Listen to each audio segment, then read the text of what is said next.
Saludamos a esta hora a Santiago Polop, que está con nosotros, es analista político, es docente universitario. Santiago, buenas noches, bienvenido. Hola, muy buenas noches, Santiago. Buenas noches, un gusto estar aquí, gracias por invitarme. No te entusiasmes demasiado porque lo decimos siempre los periodistas, mentimos en eso, pero bueno, lo volvemos a decir. Sentimos que es un momento muy histórico, que si ganaba más iba a ser histórico, porque la verdad que fuese presidente un candidato del oficialismo en un país tan complicado como este, iba a ser histórico. Pero que gane Javier Milei con esta historia, 2 años, era un desconocido 2 años atrás, y ahora todo esto, ¿cómo lo ves vos?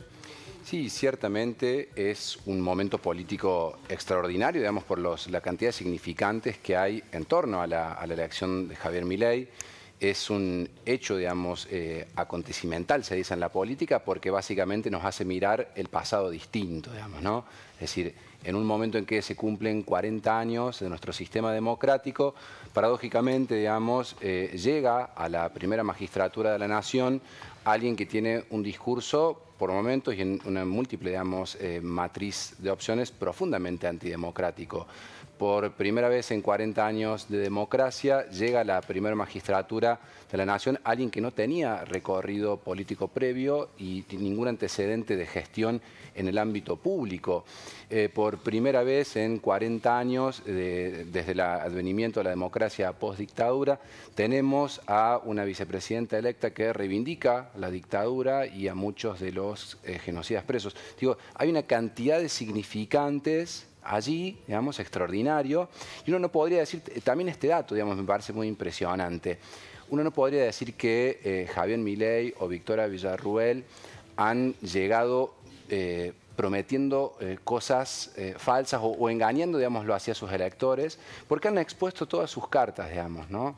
Han declamado en todos, digamos, los espacios donde tuvieron la posibilidad de hacerlo, qué es lo que iban a hacer en caso de asumir la conducción del Estado, ¿no? Es decir, el votante de Milei es un votante que escuchó, digamos, de la boca de su ahora, digamos, presidente, que iba a desaparecer ministerios, que iba a desaparecer la obra pública, que iba a eliminar presupuestos en cultura, que iba a privatizar los sistemas educativos, los sistemas de salud y con ese discurso, no obstante, digamos, un discurso, insisto, que supone enfrentar ciertos acuerdos que nuestra democracia había construido en los últimos 40 años en torno a ciertos valores que habíamos convenido como sociedad que había que cuidar, ¿sí? Desde lo discursivo. Desde lo discursivo, por lo menos. Que no es democrático, pero él se sometió a todas las reglas de la democracia. Por supuesto, esa es la paradoja, ¿no? Es un sistema que formalmente es democrático, ¿sí? Nuestro sistema es formalmente democrático,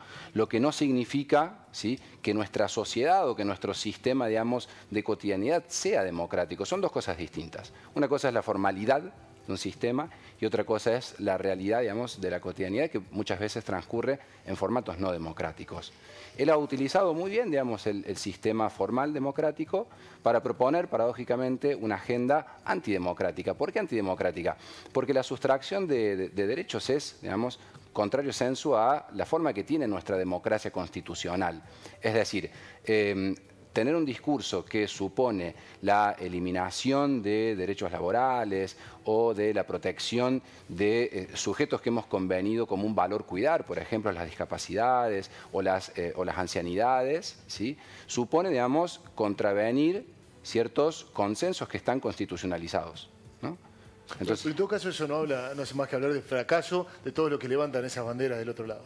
Hay, digamos, múltiples aristas, digámoslo así, para no ser tan tajante. Por supuesto, yo creo que nuestra democracia, ¿sí?, como democratización, ha fallado en la alfabetización política, ¿sí?, ha fallado en el reconocimiento material de esos derechos que decimos que tiene nuestra Constitución, pero también hay que decir lo siguiente, digamos, la materialización de los derechos, la posibilidad de que la gente viva dignamente, la posibilidad de que, por ejemplo, tengamos una información plural, libre, ¿no?, democráticamente hecha y consumida, que tengamos un sistema, por ejemplo, de precios conforme, digamos, a los costos de la producción, conforme, digamos, ¿no?, a la realidad económica política de nuestro país, supone, ¿sí?, que eso sea realmente posible, supone enfrentar a poderes o a sujetos que piensan lo contrario. Es decir, todos los derechos sociales, económicos, culturales, digamos, que están constitucionalizados, para llegar a la Constitución supusieron el enfrentamiento, digamos, en contra de sectores que sostenían ciertos privilegios, en torno, por ejemplo, a quién se educaba, en torno a quién podía participar de las elecciones. Es decir, la ley Sáenz-Peña se hace en contra de aquellos que querían sostener un privilegio. Y así, digamos, ¿no? Sí. Entonces, la democracia... Pero digo, estamos hablando de la salud pública como una cuestión democrática, pero sabemos lo que pasa, el acceso lejano que tiene la gente hoy a la salud pública y la calidad de la salud pública. Estamos hablando de la educación pública y nos podemos poner de acuerdo todos los que estamos acá en que defendemos la educación pública, pero tenemos un nivel de cantidad de paros que nuestros pibes no tienen clase, entonces pasan mucho tiempo afuera. Estamos viendo cómo muchas de las cosas que defendías como bandera, estamos todos de acuerdo, formamos fila para apoyarlo, pero que no están funcionando. Ni que hablar de la seguridad. Exacto. A ver, hay una insatisfacción con la democracia que es absolutamente lógica, digamos, ¿no? Pero tiene que ver también con una disputa de poderes que nuestros sistemas democráticos se muestran débiles para enfrentar. Porque redistribuir, digámoslo así, la riqueza, dar condiciones de posibilidad a aquellos que no las tienen, supone, vuelvo a decir, un marco de relaciones de poder que se van a enfrentar. La democracia es gestión del conflicto, no de los consensos, ¿no? Entonces la democracia tiene que intentar dar cuenta de los conflictos que están, de los antagonismos, digámoslo así, que están en una sociedad y ver que se canalicen hacia las opciones que nos hacen más libres, que nos hacen más iguales, ¿sí? Y muchas veces eso no ocurre porque del otro lado los poderes son mucho más fuertes que el Estado. O sea, una corporación económica hoy o un actor financiero es mucho más poderoso que la mayor parte de los estados del mundo. Poder real. Santiago, te quiero consultar. ¿Vos crees que la gente votó con eso en la cabeza, que votó por la arancelación de la universidad, de la salud, a favor de Margaret Thatcher, por la liberación de los genocidas, o que tuvo otra agenda en mente cuando fue a emitir su voto? Yo creo que tuvo otra agenda. Yo creo que muchos de los votantes de Milei ideológicamente no están en la misma sintonía, digamos, ¿no? Yo conozco muchísimos amigos, amigas, gente, digamos, con la que trabajo, que han votado Milei, pero que no están de acuerdo, digamos, con la privatización de la universidad, ni con la privatización de la educación, ni de la salud, ni con que se pare la obra pública, pero se construyó, digamos, cierto consenso en torno al agotamiento de cierta lógica de la política institucional y cierta suposición de que un actor, digamos, ¿no?, casi con un tinte mesiánico, digamos, podría salvarnos y llevarnos, digamos, ¿no?, a cierta tierra prometida en la cual, digamos, se licuarían los problemas de la seguridad, de la economía, de la inflación.